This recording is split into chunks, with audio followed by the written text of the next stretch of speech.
হযরত আলী রাদিয়াল্লাহু তাআলা আনহু দরিদ্র একজন সাহাবী, অর্থ সম্পদ নাই, দীর্ঘ 6 দিন যাবৎ ঘরের চুলায় আগুন জ্বলে না, খাবার নাই, প্রায় অনেকেই দীর্ঘদিন যাবৎ এরকম না খাওয়া, ইমাম হাসান হুসাইন মা ফাতেমা সহ সকলেই না খাওয়া।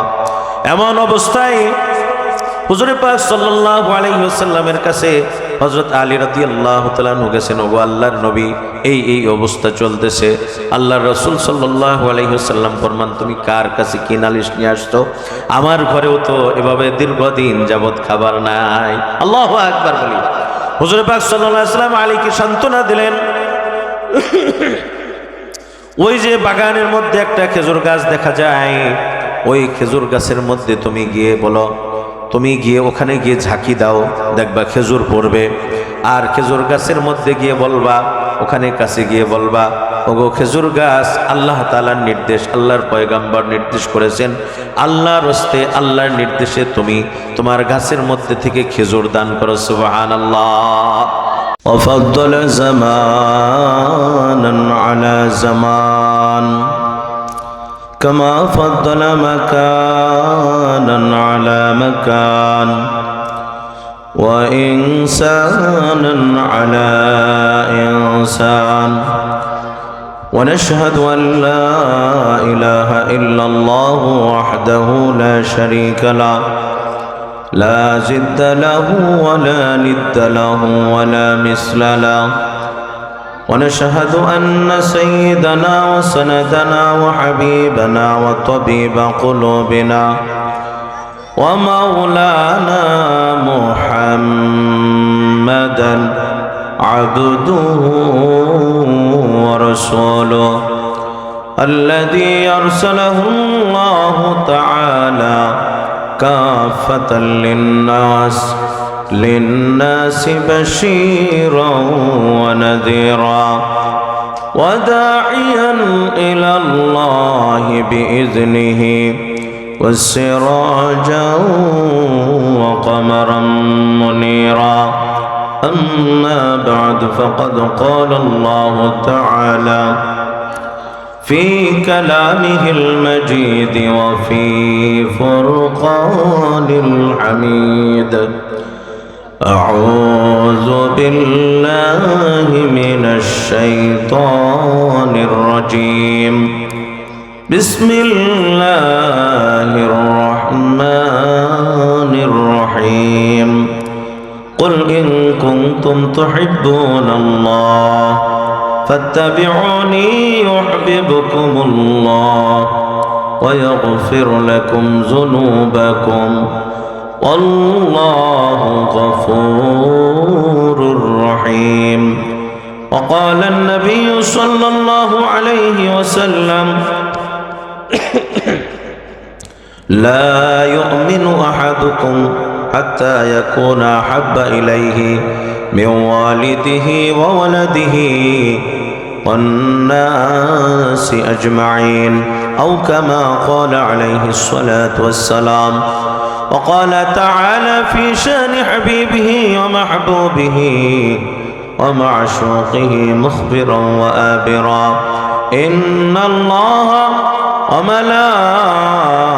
وملائكته يصلون على النبي يا أيها الذين آمنوا صلوا عليه وسلموا تسليما اللهم صل على محمد عبدك ورسولك وصل على المؤمنين والمؤمنات والمسلمين والمسلمات وبارك على محمد وأزواجه وذريته وقال النبي صلى الله عليه وسلم أخلص دينك يكفك الأعمال القليل أو كما قال عليه الصلاة والسلام سبحانك لا علم لنا إلا ما علمتنا إنك أنت العليم الحكيم رب اشرح لي صدري ويسر لي أمري واحلل عقدة من لساني يفقه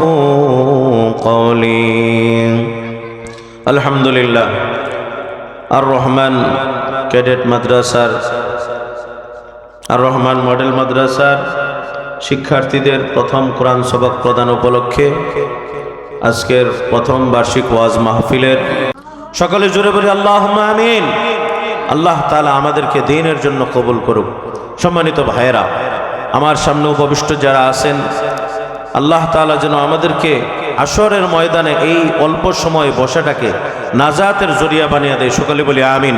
আল্লাহ তাআলা পৃথিবীর শুরু থেকে আজ পর্যন্ত যুগে যুগে যত নবী রাসূল আম্বিয়াগণকে আল্লাহ তাআলা পাঠাইছিলেন, সমস্ত নবী এবং রাসূলদের একটাই উদ্দেশ্য ছিল, একটাই মিশন ছিল, সেটা হচ্ছে গিয়ে তার উম্মতেরা কিভাবে জাহান্নাম থেকে মুক্তি পেয়ে জান্নাত পায়, দুনিয়ামুখী থেকে আল্লাহ তাআলা যেন তাদেরকে আখিরাতমুখী বানায়। এই জন্যই প্রত্যেকটা আম্বিয়া এবং নবী রাসূলদের এরকম একটা মিশন ছিল, যাতে করে তার উম্মতেরা নাজাত পাইতে পারে। ঠিক কিনা বলেন? না এর ব্যতিক্রম কোনো কাজ ছিল তাদের? প্রত্যেকটা নবী আম্বিয়াগণ তাদের দায়িত্ব, তাদের একটা মিশন দিয়ে আল্লাহ তাআলা টার্গেট দিয়ে পাঠাইছেন, যে যাতে করে তার উম্মতেরা জাহান্নাম থেকে বেঁচে জান্নাতে যেতে পারে। সর্বশেষ যেই নবী জনাবে মুহাম্মদুর রাসূলুল্লাহ সাল্লাল্লাহু আলাইহি ওয়াসাল্লাম, বিশ্বনবী, যিনি আমাদের সকল নবীদের নবী, সকল রসুলদের রসুল, সাইয়্যিদুল মুরসালিন বলা হয়, খাতামুন নবিয়্যিন যাকে বলা হয়, জনাবে মুহাম্মদুর রাসূলুল্লাহ সাল্লাল্লাহু আলাইহি ওয়াসাল্লাম আমাদের সর্বশেষ নবী। আমাদের সর্বশেষ নবীর নাম কি? বিশ্বনবী জনাবে মুহাম্মদুর রাসূলুল্লাহ সাল্লাল্লাহু আলাইহি ওয়াসাল্লাম শেষ নবী। নবীজি বলেছেন, আনা খাতামুন নবিয়্যিন লা নবিয়্যা বাদি, আমি শেষ নবী, আমার পরে আর কোনো নবী আসবে না। কিন্তু আল্লাহর হাবিব সাল্লাল্লাহু আলাইহি ওয়াসাল্লাম বলেন, ওয়াকাল রাসূলুল্লাহ সাল্লাল্লাহু আলাইহি ওয়াসাল্লাম, কুল্লুকুম রাইন ওয়া কুল্লুকুম মাসউলুন আন রাইয়াতিহি, হে দুনিয়ার মানুষেরা, তোমরা সকলেই দায়িত্বশীল। এই যে আমরা যারা আছি, আমরা সকলেই কি দায়িত্বশীল, জিম্মাদার। আল্লাহ তাআলা আমাদেরকে দায়িত্বশীল করে পাঠাইছেন, এই দুনিয়ার মধ্যে জিম্মাদার করে পাঠাইছেন। ঠিক কিনা বলেন? নবীজি সাল্লাল্লাহু আলাইহি ওয়াসাল্লাম বলেন, তোমাদের প্রত্যেকেই দায়িত্বশীল, আর তোমাদের প্রত্যেকের দায়িত্ব সম্পর্কে তোমাদেরকে জবাবদিহি করতে হবে, জিজ্ঞাসা করা হবে। হাশরের ময়দানে যখন আল্লাহ রাব্বুল আলামিন হিসাব নিকাশ শুরু করে দিবেন, তখন আল্লাহ তাআলা আমাকে যে হায়াত দিয়েছিলেন 60, 70, 40, 50, যে যতটুকু হায়াত পেয়েছে, এই হায়াত সম্পর্কে, জীবন যৌবন সম্পর্কে, রিজিক সম্পর্কে, সম্পদ সম্পর্কে আপনাকে হাশরের ময়দানে জবাবদিহি করতে হবে। সেই হাশরের ময়দানে যদি আমি সুন্দরভাবে জবাব দিতে পারি, তাহলে আমার জান্নাত খুব কাছাকাছি থাকবে, জান্নাত পাওয়া সহজ হয়ে যাবে।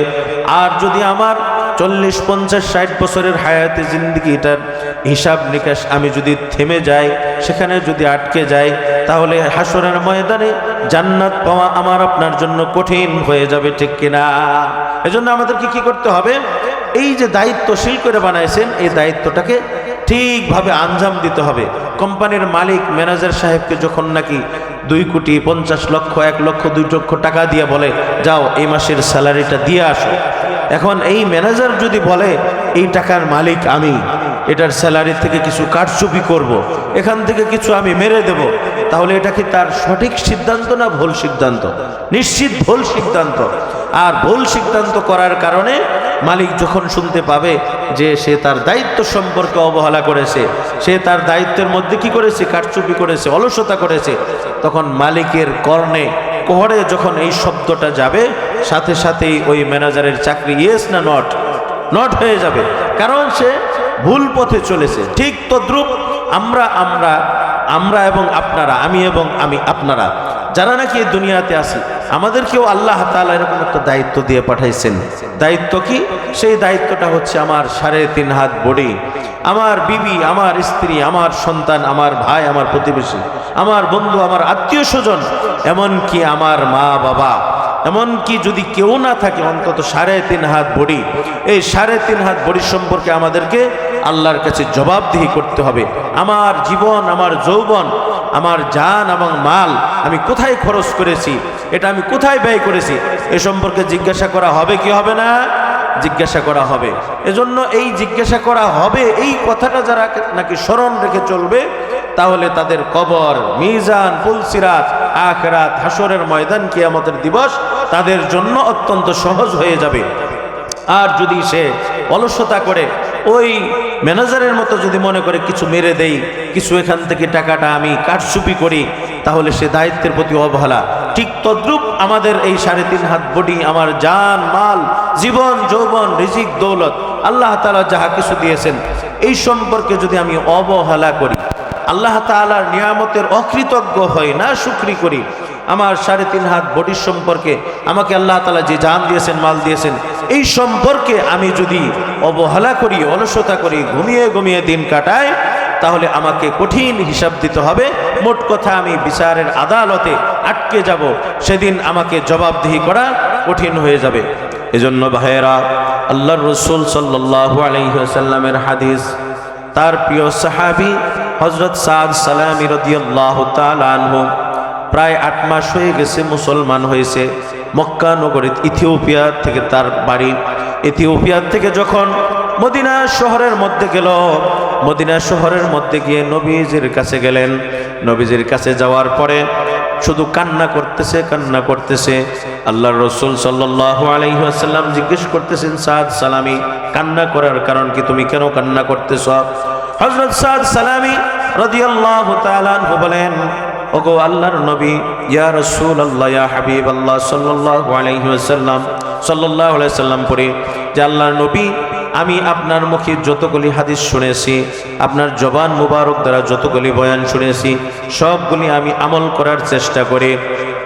একমাত্র একটা বিষয়, সেই বিষয়টা হচ্ছে আপনি বলেছেন নিকাহু নিসফুল ঈমান, বিবাহটা হচ্ছে ঈমানের অর্ধেক। আর নিকাহু সুন্নতি, নিকাহ হচ্ছে আমার সুন্নত। সেই সুন্নত সম্পর্কে আমি খুবই চিন্তা ভাবনার মধ্যে আছি। অর্থাৎ আল্লাহ তাআলা আমাকে এমন চেহারা দিয়ে পাঠাইছেন, এমন অর্থ সম্পদ দেন নাই, যেই অর্থ সম্পদ দিয়ে, যেই চেহারা দিয়ে আমি একজনকে বিবাহ করার প্রস্তাব দেব। ইথিওপিয়ায় বাড়ি, আমার ঠোঁটটা মোটা, আমার শরীরের গায়ের রংটা কালো, চেহারার মধ্যে বসন্তের দাগ রয়েছে। এমন চেহারা সাহস নিয়ে কাউকে বিবাহের প্রস্তাব দিতে পারে না, কারণ মানুষ নাকুচ করবে, অপছন্দ করবে। ওগো আল্লাহর নবী, এই জন্য আমি আল্লাহ তাআলার কাছে হাসরের ময়দানে কি জবাব দেব? যদি আল্লাহ তাআলা আমাকে জবাব চান আমার কাছে, ওগো সাদ সালামী, সাদ তুমি বিবাহ করো নাই কেন? আমি এই টেনশনে, এই পেরেশানিতে কাঁদতেছি। বলি আল্লাহু আকবার। আর এরকম অগণিত সুন্নত আমাদের ডান দিকে বাম দিকে আশেপাশে ঘুরপাক খাচ্ছে, কিন্তু আমরা আমলও করি না, ভিতরে কোনো আফসোসও নাই। এরকম আছে না নাই? 5 ওয়াক্ত ফরজ নামাজ সহ নবীজির সুন্নত, আদর্শ, মুস্তাহাব অনেক বিষয় আছে, চতুর্দিকে ঘুরপাক খাচ্ছে, আমলও করি না, ভিতরে আফসোসও নাই। অথচ আল্লাহর রাসূলের সাহাবী হযরত সাদ সালামী আফসোস করতেছে, সমস্ত বিষয় সম্পর্কে আমল করতেছে, শুধুমাত্র একটা বিষয়, সেই বিষয়টা হচ্ছে কি? বিবাহ করা, নবীজির একটা সুন্নত, সেটা করতে পারে নাই। কেন করতে পারে নাই? তার ব্যর্থতাও সে প্রকাশ করতেছে। আমার চেহারা সুরত ভালো না, ঠোঁটটা মোটা, কালো, ইথিওপিয়ায় আমার বাড়ি, হ্যাঁ, এরকম হাবশি গোলামের মতো চেহারা আমার, আমি গরিব, অসহায়, দরিদ্র, কোনো অর্থ সম্পদ নাই, এই জন্য আমি পারতেছি না। ওগো আল্লাহর নবী, আমার মতো মানুষ কি জান্নাতে যাবে? আল্লাহর রাসূল সাল্লাল্লাহু আলাইহি ওয়াসাল্লাম ফরমান, অবশ্যই তোমার মতো মানুষ জান্নাতে যাবে। যদি নাকি তোমার ভিতরে ঈমান নামক দৌলত থাকে, তাহলে তোমাকে আল্লাহ তাআলা জান্নাত দান করে দিবেন। সুবহানাল্লাহ। সাদ সালামী রাদিয়াল্লাহু তাআলা আনহু রাসূলের মুখে যখন জবান মুবারক দ্বারা এই কথা শুনলেন, তখন তিনি আশ্বস্ত হইলেন। নবীজির কাছে বলতেছেন, ওগো নবীজি, কিন্তু আমি তো বিবাহ করতে পারতেছি না। আল্লাহর রাসূল সাল্লাল্লাহু আলাইহি ওয়াসাল্লাম বলেন, তুমি বিবাহ করবা? হ্যাঁ, বিবাহ করব, কিন্তু আমার তো কোনো সম্বল নাই, না আছে চেহারা সুরত, না আছে কোনো অর্থ সম্পদ। ঠিক আছে, আমি যদি তোমার বিবাহের পয়গাম দিয়ে কারো কাছে পাঠাই, বিবাহ করিয়ে দেই, আমি যদি তোমার উকিল হয়ে যাই, জিম্মাদার হয়ে যায়, তাহলে তোমার কোনো অসুবিধা আছে? সাদ সালামী খুশিতে আলহামদুলিল্লাহ বললেন যে এরকম সুযোগ সুবিধা হলে তো ভালোই হয়। হযরত সাদ সালামী রাদিয়াল্লাহু তাআলা আনহুকে আল্লাহর হাবিব সাল্লাল্লাহু আলাইহি ওয়াসাল্লাম বলেন, আমর ইবনে ওয়াহাব নামক মদিনায় একজন সাহাবী আছে, সে ওই শহরের মধ্যে ধনাঢ্য একজন ব্যক্তি। আমর ইবনে ওয়াহাব রাদিয়াল্লাহু তাআলা আনহু তার একজন কন্যা সন্তান রয়েছে, কন্যাটা খুবই সুন্দরী, এলাকার মানুষ তাকে হৌরে মদিনা উপাধি দিয়েছেন, মদিনার সুন্দরী, মদিনার হৌর হিসেবে তাকে উপাধি দেওয়া হয়েছে। ওগো সাদ সালামি, তুমি শীঘ্রই যাও, সাদ সালামি তুমি আমর ইবনে ওয়াক্কাবের বাড়িতে চলে যাও, আর গিয়ে বলো আল্লাহর হাবিব, আল্লাহর পয়গম্বর আপনার কাছে আপনার মেয়েকে বিবাহের জন্য পয়গাম দিয়ে আমার কাছে পাঠাইছে। সুবহানাল্লাহ। সাদ সালামি দৌড়িয়ে গেছে আমর ইবনে ওয়াক্কাবের বাড়িতে। কথা বুঝে আসতেছে ভাই? সাদ সালামি দৌড়ে গেছে আমর ইবনে, মানে ওই মেয়ের বাবার কাছে। মদিনার ধনাঢ্য ব্যক্তি শহর, সেই শহরে ধনাঢ্য ব্যক্তি আমর ইবনে ওয়াক্কাবের কাছে গেছেন, যায় প্রস্তাব দিতেছেন, সালাম দিছেন, দরজার মধ্যে নক করছেন। বলছে কে? বলে যে আমি সাদ, আল্লাহর হাবিবের একজন সাহাবী। কেন এসেছো? বলে যে আল্লাহর হাবিব সাল্লাল্লাহু আলাইহি ওয়াসাল্লাম বিবাহের পয়গাম দিয়ে আপনার কাছে পাঠাইছে। আপনি কি এই বাড়ির মালিক? হ্যাঁ আমি মালিক। আপনি কি আমর ইবনে ওয়াক্কাব? হ্যাঁ আমি আমর ইবনে ওয়াক্কাব। যে আপনার কি একজন কন্যা সন্তান আছে? হ্যাঁ আমার কন্যা সন্তান আছে। বলে যে আপনার কন্যার সাথে আমি সাদের বিবাহের পয়গাম দিয়ে আল্লাহর হাবিব পাঠাইছেন। বলুন আল্লাহু আকবার। সাদ সালামি রাদিয়াল্লাহু তাআলা আনহু এই বার্তাটা দিছেন এক জবান দিয়ে, কিন্তু বার্তা দিছেন আর ভিতরে এরকম ধুকু ধুকু শব্দ হচ্ছে যে না জানি কি করে, আমি যে বিবাহের প্রস্তাবটা দেব, সাদ সালামি আমার কি চেহারা সুরত, আমার কি চালান আছে, এটা তো আমি নিজেই ভালো জানি। সাদ সালামি রাদিয়াল্লাহু তাআলা আনহু জবান দ্বারা যখন প্রস্তাব দিছেন, আবার দুই পা পিছিয়ে আসেন, সামনের দিকে অগ্রসর, কিন্তু পিছনের দিকে আবার দৌড়ের একটা ভাব নিয়ে মুর নিয়ে আসে যে আমি যে প্রস্তাব দেব, তারপরে আমর ইবনে ওয়াক্কাব আমার উপর মানে কিল ঘুষি বা মায়ের দৌড়ানি এটা দেয় কিনা, এটার জন্য সে আগে থেকেই প্রিপারেশন রাখছে। এই জন্য ওই কথাটা বলেই আমর ইবনে ওয়াক্কাবের কাছে এই প্রস্তাবটা দেওয়ার সাথে সাথে আবার পিছন দিকে দৌড়। সাদ সালামি রাদিয়াল্লাহু তাআলার সাথে অনেক সাহাবীর দেখা হয়ে গেছে। দৌড়াও কেন? বলে যে এই ঘটনা। দৌড়ে নবীজি, সংক্ষেপে বলতেছি যেহেতু মানুষজন কম, অল্প সময়ে ছেড়ে দেবো ইনশাআল্লাহ।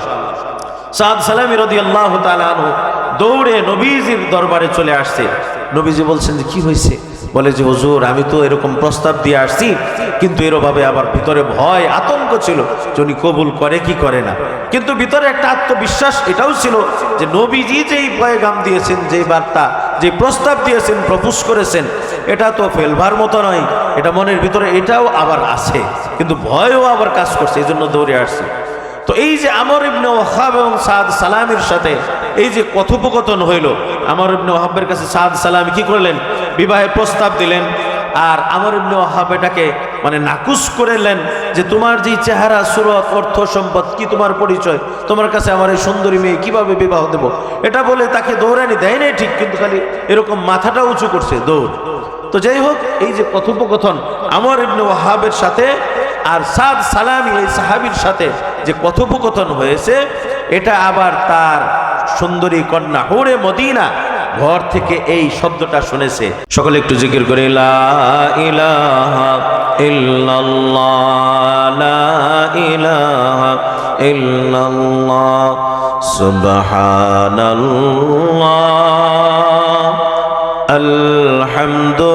আলহামদুলিল্লাহ, লা ইলাহা ইল্লাল্লাহ। সবাই সুবহানাল্লাহ, আলহামদুলিল্লাহ, লা ইলাহা ইল্লাল্লাহ। তুমি বাঁচাও, তুমি মারো, অবিরত ক্ষমা করো, তুমি বাঁচাও, তুমি মারো, অবিরত ক্ষমা করো, যাকে ধরার তাকেই ধরো, যাকে ধরার তাকেই ধরো, তোমার হাতে সবই আল্লাহ, সুবহানাল্লাহ, আলহামদুলিল্লাহ, লা ইলাহা ইল্লাল্লাহ। সবাই সুবহানাল্লাহ, আলহামদুলিল্লাহ, লা ইলাহা ইল্লাল্লাহ। তোমার রিজিক খেয়ে পড়ে অবাধ্য হয় কেমন করে তোমার রিজিক খেয়ে পড়ে অবাধ্য হয় কেমন করে খুঁজে না পায় কোনো ভাষা খুঁজে না পায় কোনো ভাষা শুকর করার ওগো আল্লাহ সুবহানাল্লাহ আলহামদুলিল্লাহ লা ইলাহা ইল্লাল্লাহ সুবহানাল্লাহ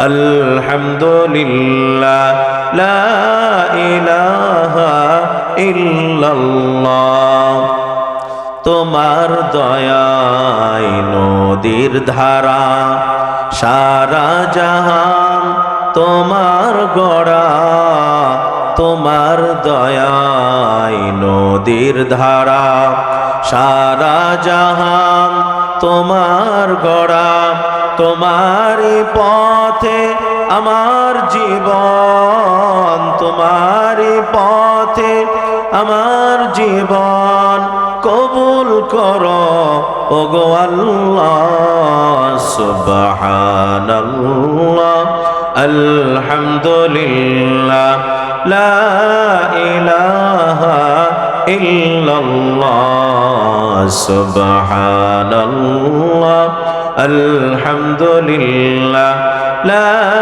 ইলাহা ইল্লাল্লাহ সকলে বলি মারহাবা আরো জোরে বলি মারহাবা কি জিকিরটা ভালো লাগছে না সব সময় আমরা যখন অবসর থাকবো জিকির করব তো ইনশাআল্লাহ আমাদেরকে খাওয়ায় কে আমাদের হায়াত দাতাকে রিজিক দাতাকে এবং জিকির করব কার একমাত্র আল্লাহ তাআলা জিকির করতে কোনো সময় লাগে না ওযু লাগে না যেই কোনো মুহূর্তে যেই কোনো সময় জিকির করা যায় সুবহানাল্লাহ আলহামদুলিল্লাহ আস্তাগফিরুল্লাহ এগুলা জিকির করলেই লাভ আল্লাহ তাআলা অন্তরের মরিচিকা দূর করে দেয় সুবহানাল্লাহ বলি এই যে সুবহানাল্লাহ বললাম এটার মধ্যেও ফায়দা আছে তো যাই হোক যেই কথা বলতেছিলাম হযরত সাদ সালামি বিবাহের প্রস্তাব দিলেন কার কাছে মেয়ের বাবার কাছে আমর ইবনে আব্দুল ওয়াহ্হাবের কাছে প্রস্তাব দিলেন এই যে কথোপকথন এই কথোপকথন তার মেয়ে ঘর থেকে শুনছে কি শুনে নাই ঘর থেকে শুনছে শোনার পরে যখন নাকি আমর ইবনে আব্দুল ওয়াহ্হাব ওই প্রস্তাবটাকে গ্রহণ করলেন না এবং সাদ সালামি দৌড়ে পালিয়ে গেলেন নবীজির দরবারে এটা সে পর্যবেক্ষণ করছে তখন সাথে সাথে ঘর থেকে বের হয়ে কে হোরে মদিনা আমর ইবনে আব্দুল ওয়াহ্হাবের কন্যা হোরে মদিনা সে বের হয়ে বলতেছে আব্বা আপনি যার সাথে কথা বললেন সে কি বলেছে কার কাছ থেকে এসেছে কেন এসেছে তখন সে বলতেছে কত বড় সাহস মা জননী দেখছো যে কি যে তোমার মতো একজন পাত্রী সুন্দরী কন্যা আমার তুমি ওরে মদিনা উপাধি দেওয়া হয়েছে তোমাকে তোমার মতো একটা পাত্রীকে এরকম আমি একজন ধনাঢ্য ব্যক্তি আমার ফ্যামিলি আমার মেয়ের জামাই হওয়ার জন্য ওই সাদ সালামি প্রস্তাব দিয়েছে আব্বা আর কিছু বলেছে যে হ্যাঁ বলেছে কি বলেছে সাদ সালামির কি বলেছিল আমাকে আল্লাহর হাবিব সাল্লাল্লাহু আলাইহি ওয়াসাল্লাম পাঠাইছেন একথা বলছেন কি বলেন নাই যে আমাকে কিন্তু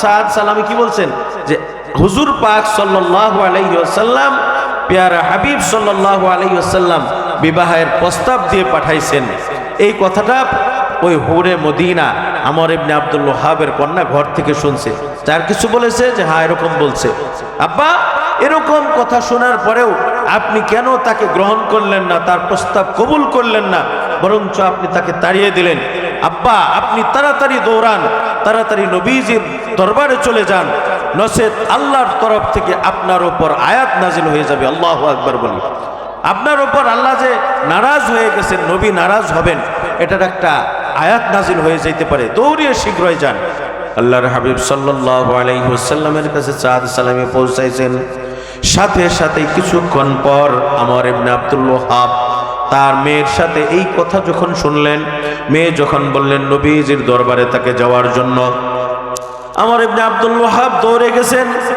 হা হুতাশ করে এরকম পেরেশানি হয়ে নবীজির দরবারে পৌঁছাইলেন নবীজি সাল্লাল্লাহু আলাইহি ওয়াসাল্লাম ফরমান ও আমর ইবনে আব্দুল ওয়াহাব, কি হয়েছে, তুমি এত পেরেশানি কেন? বলেছেন, হুজুর, ইয়া রাসূলুল্লাহ, ইয়া হাবিবাল্লাহ সাল্লাল্লাহু আলাইহি ওয়াসাল্লাম, সাদ সালামি কি আপনি পাঠাইছেন? আপনি রাজি আছেন, আপনি খুশি আছেন, আমিও রাজি হয়ে গেলাম, আমিও খুশি হয়ে গেলাম। সুবহানাল্লাহ। আপনি যে প্রস্তাব দিয়েছেন, আপনার প্রস্তাবে আমি রাজি হয়ে গেছি। কাজেই সাদ সালামির সাথে আমার মেয়ের বিবাহের বন্দোবস্ত আপনি করে ফেলুন। বলুন সুবহানাল্লাহ। আমার ইবনে আব্দুল ওয়াহাব রাজি হয়ে গেলেন। আল্লাহর হাবিব সাল্লাল্লাহু আলাইহি ওয়াসাল্লাম সাদ সালামিকে জিজ্ঞেস করলেন, পাত্রকে, কি ব্যাপার পাত্র, বিবাহ করবে কি? অর্থ সম্পদ, মোহর, তারপরে বিবির জন্য কেনাকাটা আসেনি কিছু? বলে যে, হুজুর, আপনি যে আমারে দুপুরবেলা খাইতে দিছেন, আপ্যায়ন করাইছেন, আমি যে আপনার কাছে যে সামনে যে আমার সাদ সালামি যেভাবে দাঁড়ানো, এটাই আমি, এর চেয়ে ব্যতিক্রম আর কিছু নাই। আমার গায়ে যে পোশাক দেখতেছেন, এটাই আমার চালান, আর কিচ্ছু নাই। কাজে মোহর, বিবির কেনাকাটা ইত্যাদি আমি কিভাবে দেব? এই আপনি বসেন না কেন, বসেন তো। যাই হোক, এগুলা আমি কোথা থেকে দেব?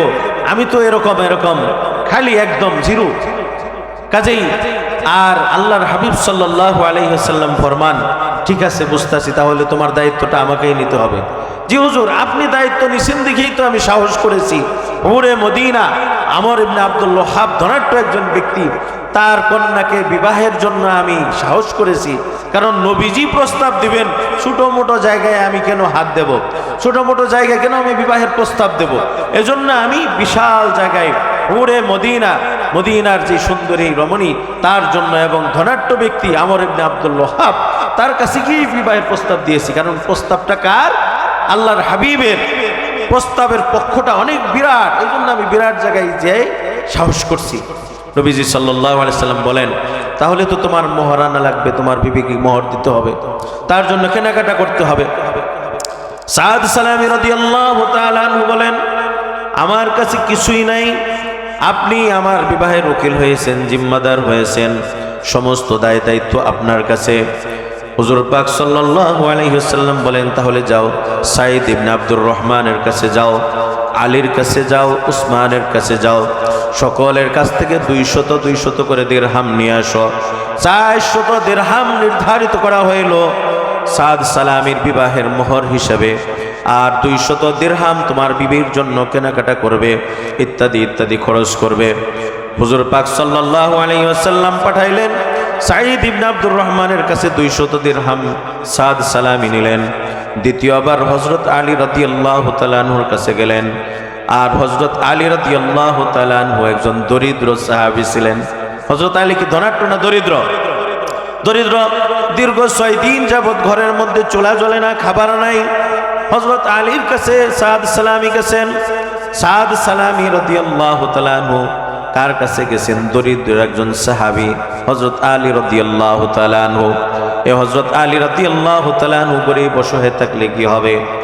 ফেরেশতারা আরশের মধ্যে আলোচনা করতে থাকে, দুনিয়ার মধ্যে সাহাবায়ে কেরাম এবং মানুষেরা যাদের কাছে অর্থ সম্পদ থাকে, যাদের সাথে ধন সম্পদ থাকে, যার কাছে থাকে তারাই দান করে, যার কাছে ধন সম্পদ থাকে না, যার কাছে রিজিক থাকে না, সে দান করে না।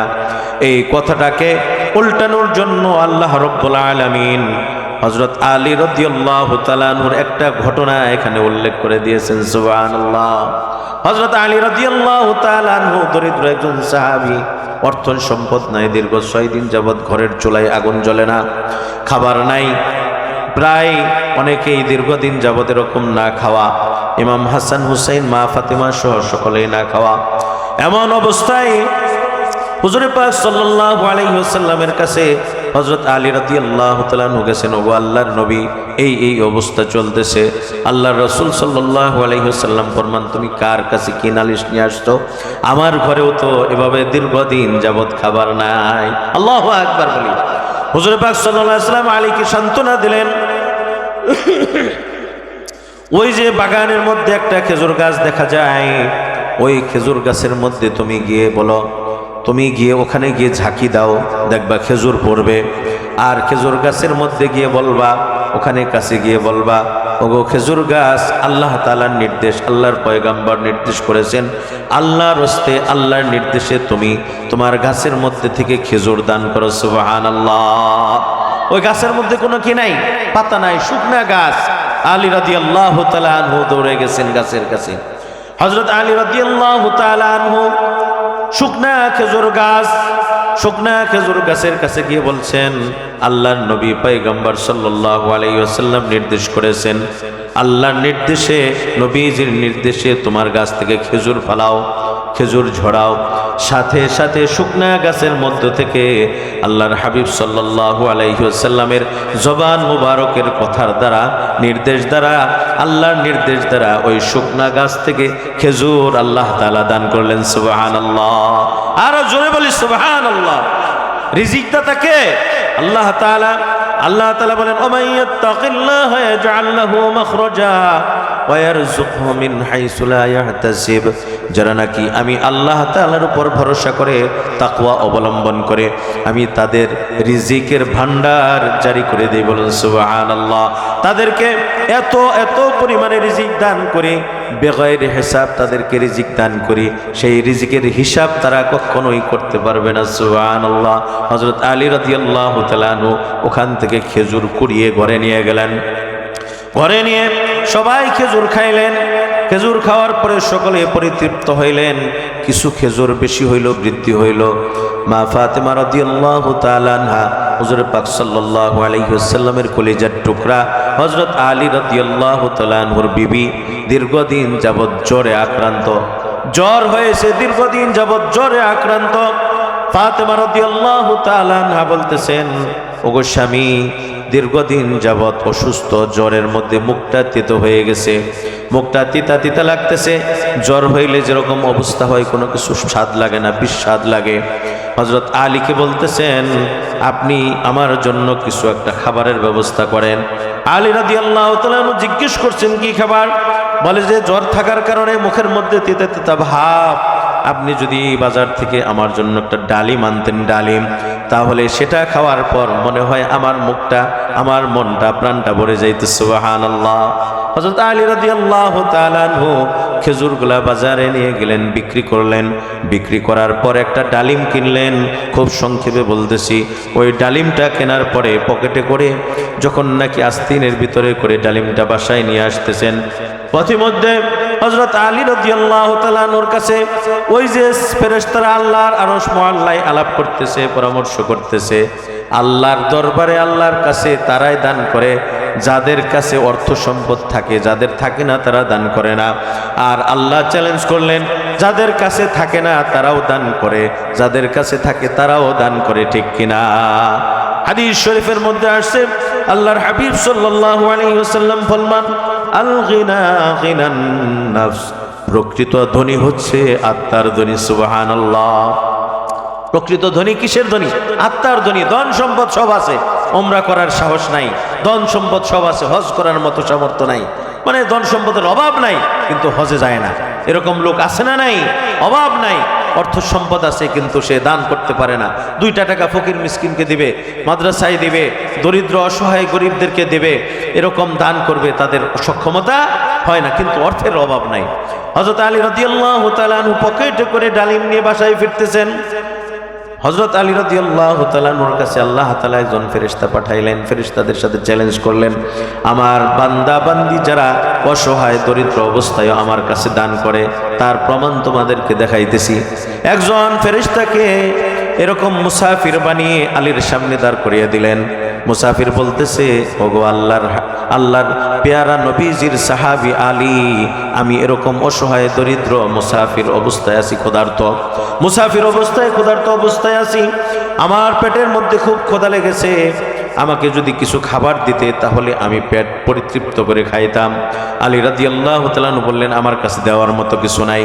তখন মুসাফির ব্যক্তি বলতেছে, আমি আমার জন্য চাই না, তুমি যদি আমাকে আল্লাহর হস্তে কিছু খাবার দিতা তাহলে আমি পরিতৃপ্ত হয়ে যাইতাম। সুবহানাল্লাহ। যখন আলীর কাছে, আল্লাহ তাআলার কাছে, আল্লাহ তাআলার হস্তে, আল্লাহ তাআলার জন্য বইলা চাইছেন, তখন আলী রাদিয়াল্লাহু তাআলা আনহু সেটা কি করলেন? ডালিমটা বের করে দিলেন। এখানে শেষ নয়, হযরত আলীর যে ভূমিকাটা ছিল, আমরা যদি থাকতাম ওখানে কি বলতাম? বলতাম যে আরে মুসাফির ফকির দরিদ্র বেটা, তুমি আর কাউরে চোখে দেখলা না, আমার পকেটে আমার বিবি একটা ডালিম খাইছে, জীবনে কিছু চায় না, সেই ডালিমটার প্রতি তোমার নজর পড়ে গেছে, তোমার চোখটা মনে করে কানা করে দেই, এরকম বলতাম কি বলতাম না? বলতাম, এরকম বলে ফেলতাম। কিন্তু আল্লাহর হাবিব সাল্লাল্লাহু আলাইহি ওয়াসাল্লাম তার আখলাক, তরবিয়ত, চাল চরিত্র যেরকম, তার সাহাবাদের চরিত্র ওরকম। আল্লাহু আকবার বলি।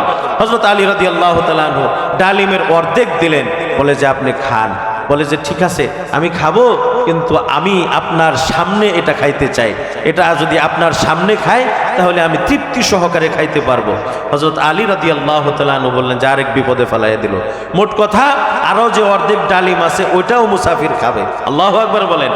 অর্ধেক খায়া বলতেছে, ওগো আল্লাহর সাহাবী, তুমি যদি অর্ধেক ডালিম খাওয়াইছো আমারে, আরো অর্ধেক যদি দিতা, আমার অর্ধেক পেট ভরছে, আরো অর্ধেক যদি খাওয়াইতা আমার পুরা পেটটা ভরে যাইতো, আমি তৃপ্তি সহকারে খাইতাম, আল্লাহর কাছে তোমার জন্য দোয়া করতাম। সুবহানাল্লাহ বলেন। হযরত আলী রাদিয়াল্লাহু তাআলা আনহু কি করলেন? ওই অর্ধেক ডালিমটাও দিয়ে দিলেন, পুরা ডালিমটা খাওয়াইলেন, বাসায় চলে গেলেন। হযরত ফাতেমা রাদিয়াল্লাহু তাআলা আনহার কাছে সামনে যাওয়ার সাহস পাইতেছে না, যে বিবি যদি জাগ্রত অবস্থায় থাকে আর যদি ডালিমের কথা মনে থাকে কি জবাব দেব? ডালিম তো আমি খাওয়াইছি আরেকজনরে। কারে খাওয়াইছে? ওই যে মুসাফিরের ডালিম খাওয়াইছে। কারণ হস্তে? আল্লাহর হস্তে খাওয়াইছে, আল্লাহর জন্য, আল্লাহর জন্য দিছে। আমরাও যাহা কিছু করব কার জন্য করব?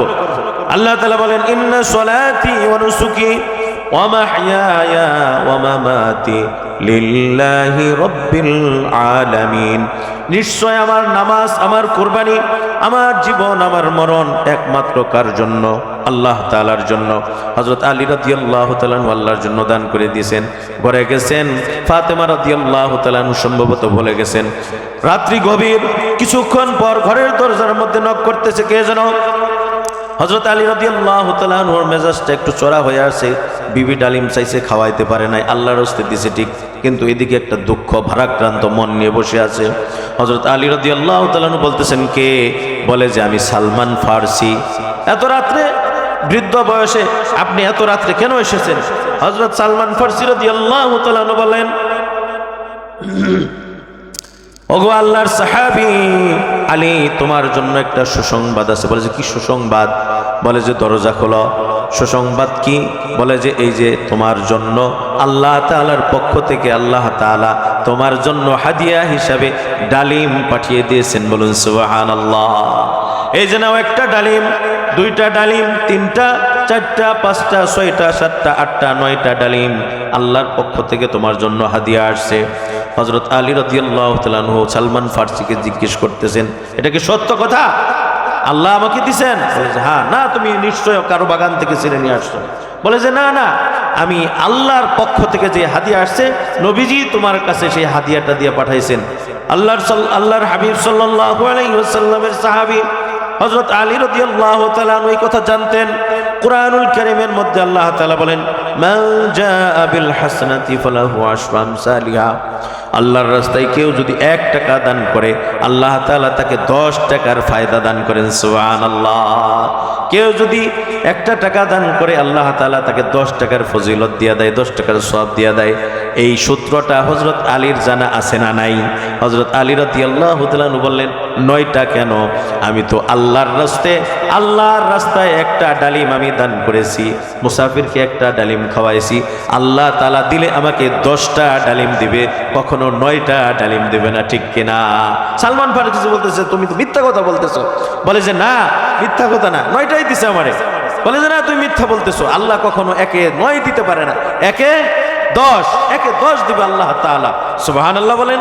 হযরত আলী রাদিয়াল্লাহু তাআলা বলতেছেন 1-এ 10 দিবে, আল্লাহ তাআলা 9 দিতে পারে না। সালমান ফারসি রাদিয়াল্লাহু তাআলা মুস্কি মুস্কি হাসে, আর পকেট থেকে আরেকটা ডালিম বের করে দিয়ে বলে, আলী নাও, এই যে তোমার 1-এ 10। সুবহানাল্লাহ। সালমান ফারসি বলতেছে, আমি 9টা মূলত এভাবে তোমাকে দিয়েছি, তোমার ঈমান পরীক্ষা করলাম। মূলত আল্লাহ তাআলার পক্ষ থেকে 10টা ডালিমি হাদিয়া চলে আসছে। সুবহানাল্লাহ। হযরত সালমান ফারসি রাদিয়াল্লাহু তাআলা আনহু চলে গেলেন। হুজুর পাক সাল্লাল্লাহু আলাইহি সাল্লামের সাহাবী হযরত আলী রাদিয়াল্লাহু তাআলা আনহু তার মেয়ে কলিজার টুকরা ফাতেমা রাদিয়াল্লাহু তাআলা, হুজুর পাক সাল্লাল্লাহু আলাইহি সাল্লামের কলিজার টুকরা ফাতেমাকে নিয়ে, আলীর বিবি ফাতেমাকে নিয়ে ওই ডালিমগুলা সুন্দরভাবে তৃপ্ত সহকারে তারা খাইলেন। সুবহানাল্লাহ। এই আলীর কাছে হযরত সাদ সালামি কি গেছেন?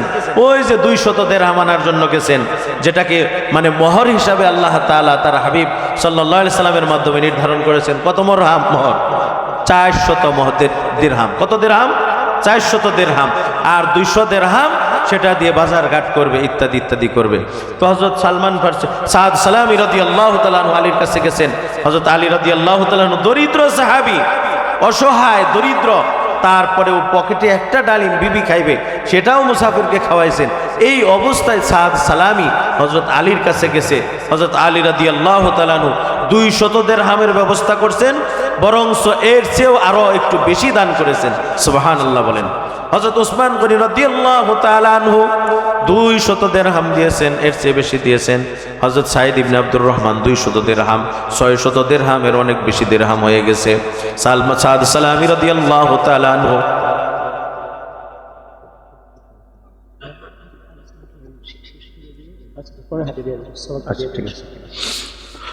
হযরত সাদ সালামি রাদিয়াল্লাহু তাআলা আনহু বিবাহের কেনাকাটার জন্য কোথায় গেলেন? বাজারে গেলেন। মদিনার বাজারে গিয়ে কেনাকাটা করলেন। কেনাকাটার করার পরে যখন নাকি বাসার দিকে ফিরবেন, এমন মুহূর্তে বলতেছে আল্লাহর রাসূল সাল্লাল্লাহু আলাইহি ওয়াসাল্লাম জিহাদের ময়দানে যুদ্ধের জন্য ডেকেছেন। ওগো আল্লাহর হাবিবের সাহাবায়ে কেরাম, ইসলামের জন্য, দ্বীনের জন্য কে কে প্রস্তুত আছো? মদিনার শহরের মধ্যে কে কে আছো? আল্লাহর হাবিব সাল্লাল্লাহু আলাইহি ওয়াসাল্লাম যুদ্ধের জন্য, জিহাদের জন্য, আল্লাহর রাস্তায় জীবন দেওয়ার জন্য ডাক দিয়েছেন। বলুন সুবহানাল্লাহ। সাদ সালামি রাদিয়াল্লাহু তাআলা চিন্তা করতেছেন, আমি কি বাসর করে যাব? আমি কি বাসর করে গিয়ে বিবির ফুলের মালা পরব, নাকি জিহাদে গিয়ে শাহাদাত বরণ করব? চিন্তা ভাবনা করতেছে। সাদ সালামি রাদিয়াল্লাহু তাআলা আনহু, খুব সংক্ষেপে বলতেছি ভাইরা আমার, সাদ সালামি রাদিয়াল্লাহু তাআলা আনহু চিন্তা ভাবনা করে শেষ পর্যন্ত ডিসিশন ফাইনাল করলেন যে আমি আল্লাহর হাবিব সাল্লাল্লাহু আলাইহি ওয়াসাল্লাম যুদ্ধের ময়দানে শাহাদাত বরণ করবেন, জীবন দান করবেন, আর আমি আনন্দ ফুর্তি করব, বিবিকে নিয়ে ফুলের মালা গলায় পরে আনন্দ করব।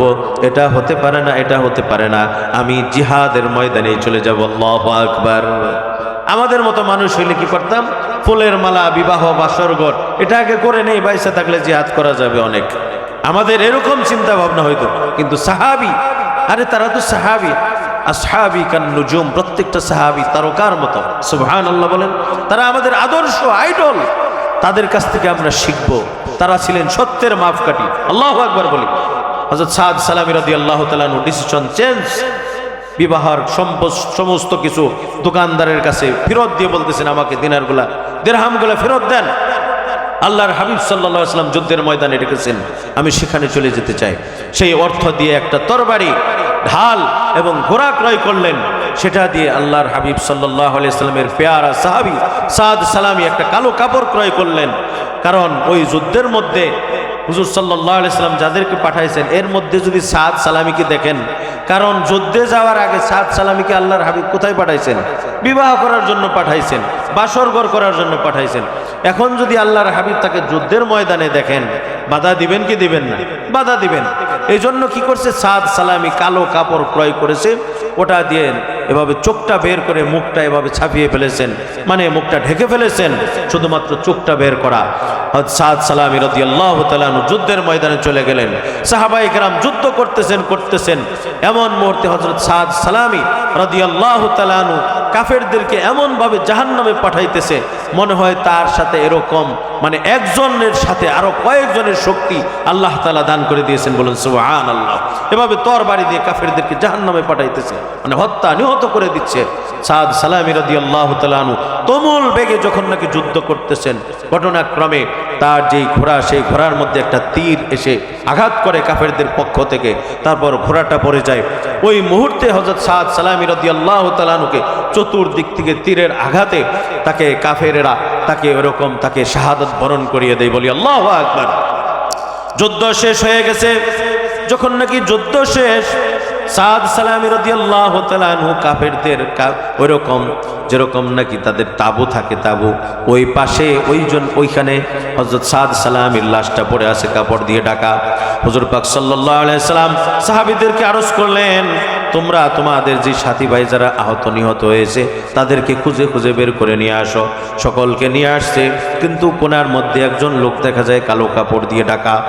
সাদ সালামি রাদিয়াল্লাহু তাআলা আনহু নিথর দেহ নিয়ে পড়ে আছে, একটু দম আছে আছে ভাব। এমন মুহূর্ত সাহাবায়ে কেরাম সেখানে গেছেন, হুজুর পাক সাল্লাল্লাহু আলাইহি ওয়াসাল্লাম পিছু পিছু গেছেন, যায় দেখতেছেন হযরত সাদ সালামি রাদিয়াল্লাহু তাআলা আনহু মৃত্যুর সাথে পাঞ্জা লড়ে জীবন যায় যায়।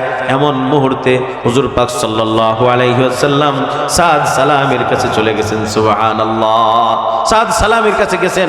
সাদ হুজুর পাক সাল্লাল্লাহু আলাইহি ওয়াসাল্লাম তার মাথাটা হুজুর পাক সাল্লাল্লাহু আলাইহি ওয়াসাল্লামের কোলের মধ্যে নিছেন। সাদ, তুমি এখানে কেন? আমি তোমাকে পাঠাইলাম বাসর করে, আর তুমি জিহাদের ময়দানে চলে আসছো। ওগো আল্লাহর হাবিব সাল্লাল্লাহু আলাইহি ওয়াসাল্লাম, মদিনা শহরে এই অবস্থায় আমি কেনাকাটা করতেছিলাম, এমন মুহূর্তে জিহাদের ডাক চলে আসছে। আল্লাহর হাবিব জিহাদের ডাক দিয়েছেন, আপনি ডাক দিয়েছেন, এই জন্য আমি বাসর ঘরের চিন্তা ভাবনা বাদ দিয়ে আমি জিহাদের ডাকে, আপনার ডাকে ইশারা দিয়ে যুদ্ধের ময়দানে চলে আসছি। সুবহানাল্লাহ। হুজুর পাক সাল্লাল্লাহু আলাইহি ওয়াসাল্লাম বলছেন, তুমি তো হাউজে কাউসার পেয়ে গেছো, যে হাউজে কাউসারের মধ্যে 4 খলিফা হযরত আবু বকর সিদ্দিক রাদিয়াল্লাহু তাআলা আনহু, ওমর ফারুক, হযরত আলী, হযরত উসমান গনি রাদিয়াল্লাহু তাআলা আনহু হাউজে কাউসারে দাঁড়িয়ে নবীজির প্রিয় উম্মত যারা নাকি জান্নাত হবে, হাউজে কাউসার থেকে তাদেরকে পানি পান করাবেন। বলুন সুবহানাল্লাহ। নবীজি বললেন, তুমি তো হাউজে কাউসারের পানি পেয়ে গেছো। আল্লাহু আকবার বলি।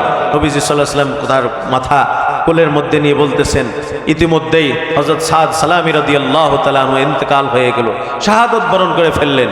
নবীজি বিশ্বনবী জনাবে মুহাম্মদুর রাসূলুল্লাহ সাল্লাল্লাহু আলাইহি ওয়াসাল্লাম সাদ সালামির চেহারার দিকে তাকিয়ে কান্না করতেছেন, এভাবে কান্না করতেছেন, আবার আসমানের দিকে তাকাইতেছেন, আসমানের দিকে তাকিয়ে আল্লাহর হাবিব হাসতেছেন, মুস্কি মুস্কি হাসি। সুবহানাল্লাহ। একটু পরে আবার ওখান থেকে নজরটা অন্যদিকে ফিরিয়ে আনছেন।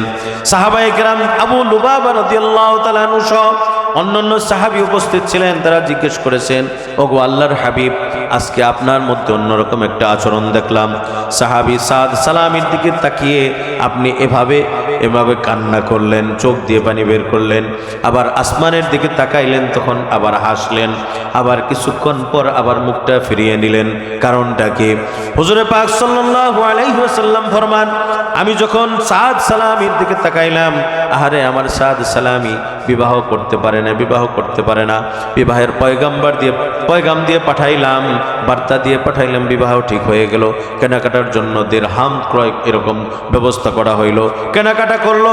সে বাসর করে না গিয়ে, ফুলের মালা গ্রহণ না করে, সে তরবারির আঘাত, তীরের আঘাত সহ্য করে শাহাদাত বরণ করেছে। এই জন্য আমি কান্না করেছি। সুবহানাল্লাহ।